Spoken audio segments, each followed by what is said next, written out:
बिस्मिल्लाहिर्रहमानिर्रहीम। अस्सलामु अलैकुम नाज़रीन, आपके साथ बड़ी और अहम खबर शेयर करते हैं कि तलीमी इदारों के बारे में बड़ा अहम फ़ैसला कर लिया गया है। अब इम्तिहान होंगे या नहीं, ये फ़ैसला कर लिया गया है। नाज़रीन, आपके साथ बड़ी और अहम अपडेट शेयर करते हैं, लेकिन उससे पहले आपसे एक छोटी सी रिक्वेस्ट है कि आप चैनल पर पहली मरतबा हैं तो मेरे चैनल को लाजमी से सब्सक्राइब कर लीजिएगा और साथ में दिए गए बेल के निशान को प्रेस करके आल पर भी लाजमी से क्लिक कर लीजिएगा।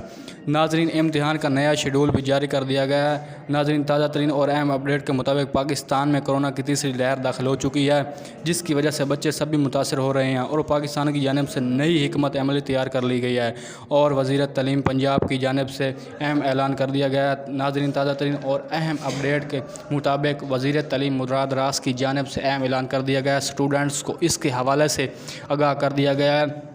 अहम अपडेट के मुताबिक मुराद रास ने कहा है कि इस बार इम्तिहानात ज़रूर लिए जाएंगे और इसका जो सेशन है वो इम्तिहानात का वो 2 मरलों में लिया जाएगा। पहले मरले में प्राइमरी हिस्सा और दूसरे मरले में मिडल हिस्सा के मुताबिक इम्तिहान लिए जाएंगे, जबकि मैट्रिक और इंटरमीडिएट का इम्तिहान पहले ही ऐलान कर दिया गया कि वो शेड्यूल के मुताबिक होंगे।